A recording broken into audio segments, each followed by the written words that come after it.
All right, welcome to the show, everybody. It is the Kyle and Salem show. Salem is filling in for Crystal. All right, no, for real, though. I got a lot of stuff to talk about today. And apparently the kitty's got a front row seat. Say hi, Salem. Say hi, Salem. Don't walk on the laptop, though. That's a bad idea. All right, so we got a lot to talk about today. I'm playing catch-up with the DNC, man. I'm playing catch-up. There's a lot of stuff to get to that I haven't gotten to yet, even from a few days back. So I got some amazing videos of basically Republicans coming out of the Democrat closet at the DNC. They basically showed up and were like, you know, I kind of hate this Trump guy, so I'm going to vote for the Democrats. So that's pretty interesting. We'll talk about that. I have a bombshell story that a lot of people missed, which is Trump. I know this is going to sound hyperbolic, but if the reporting is true, it's completely accurate. May have committed treason. Wait for it. Wait for the specifics. It involves Netanyahu and Israel. It is juicy. Then we'll get to Tim Walz trolls Trump at a rally. I got a controversial segment too. Some lefties are furious at Trump being called a convicted felon. I'll give you my thoughts on that one. And then later on, Charlie Kirk gets into a heated debate with the Young Turks. And man, it is, wait until you hear the issue that they're debating. It's kind of wild that there could be any disagreement on said topic, but we'll get into that. All right, so everybody do me a big favor. Please subscribe to the channel. That helps out big time in the algorithm. It costs you absolutely nothing. As I always say, we're trying to get to that 10 million subsies number, and we got a long way to go, but you build it one at a time. So hook a brother up with a sub. And then also a massive thank you to everybody who supports this channel on Patreon. Remember, guys, I never have any conversations with any advertisers. I make a point of doing that, so a lot of the funding for the show comes from $2 a month or $5 a month from you guys. And again, I deeply appreciate it. You can support the show on Patreon below or tip with the thanks button on YouTube. Okay, all that being said, let's go ahead and dive into it. So one of the things that the Democrats have been doing lately at the DNC, first of all, they're way more on the offense than I've ever seen them be in my lifetime, which is refreshing. It's very refreshing because Republicans my entire life have been like ruthlessly and viciously and aggressively on the offense. And by the way, when they do that, they also like make stuff up and lie. That part is bad. But the Democrats are usually on the defense, and they're the ones, it's the when they go low, we go high thing. And it's all about civility and decorum and bipartisanship. And I never liked that because it didn't work, right? It never works. And then the other thing is, in order to do civility and decorum with the right, you also have to pretend like their positions are not as idiotic as they are. So this is the first time in a long time they took the gloves off, right? But along with that, and they even have this slogan now, when we fight, we win. That's a good slogan. That's totally anti-Biden politics. Biden is all about the civility and the decorum and the bipartisanship.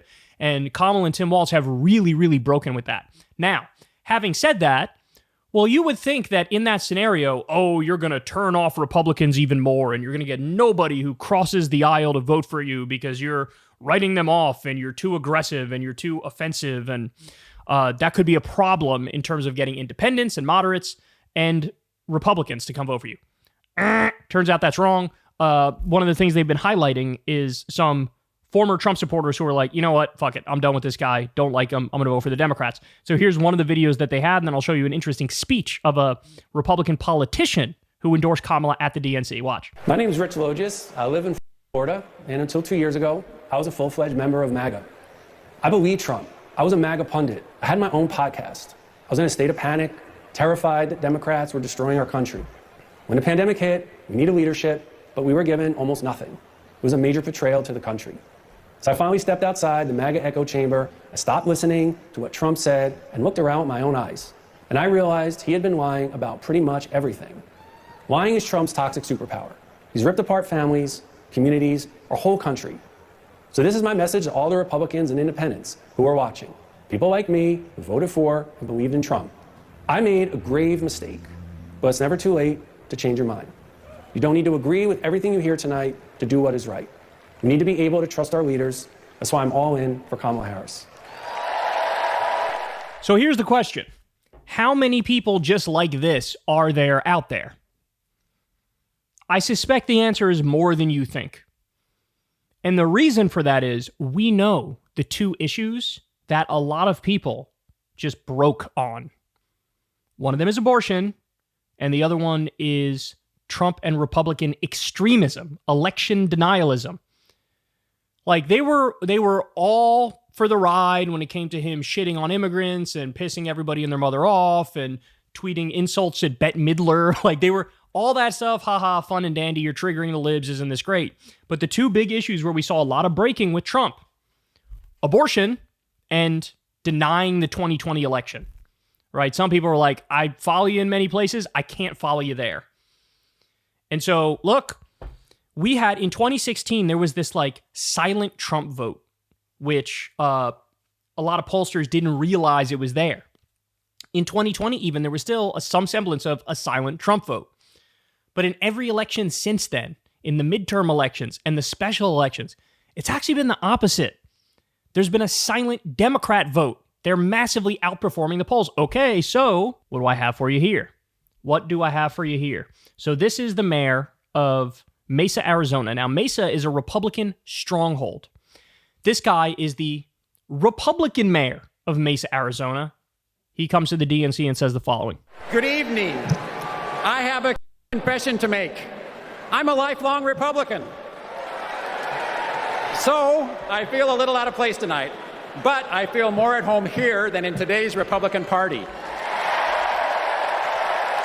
The grand old party has been kidnapped by extremists and devolved into a cult.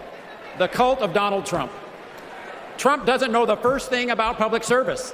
Like a child, he acts purely out of self-interest.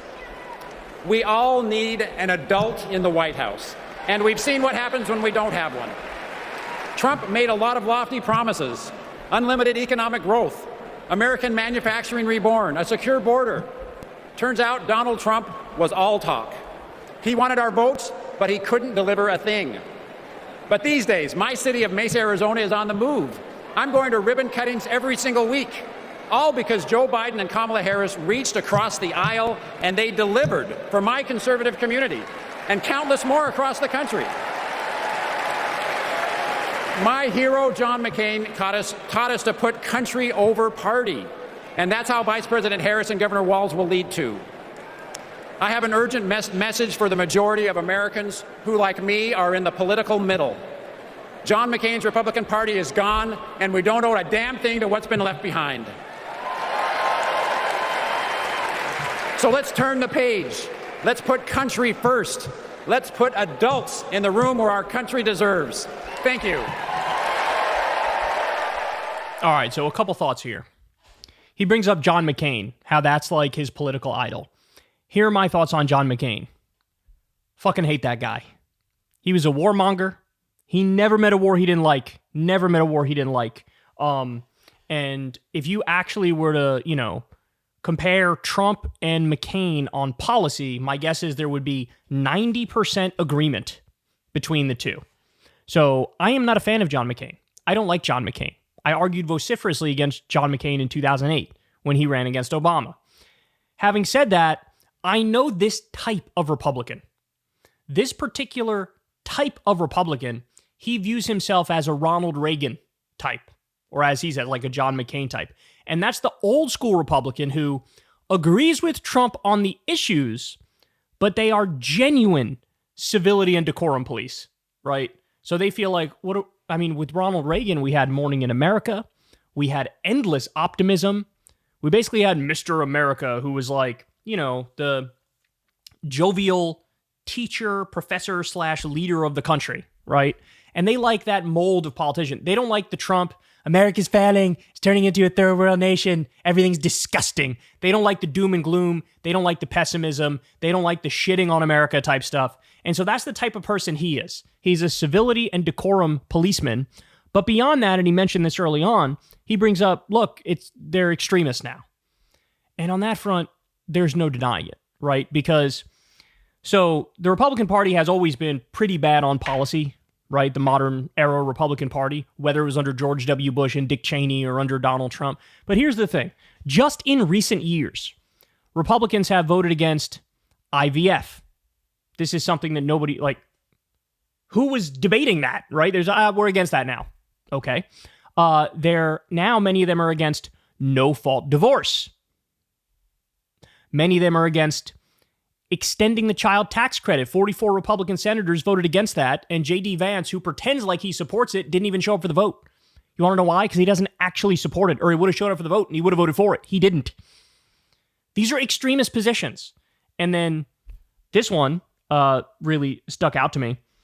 Guys, Republicans, just within the last year or two, they had that vote on to protect gay marriage if the Supreme Court ends up overturning gay marriage, right? There was this like compromise bill which protects gay marriage.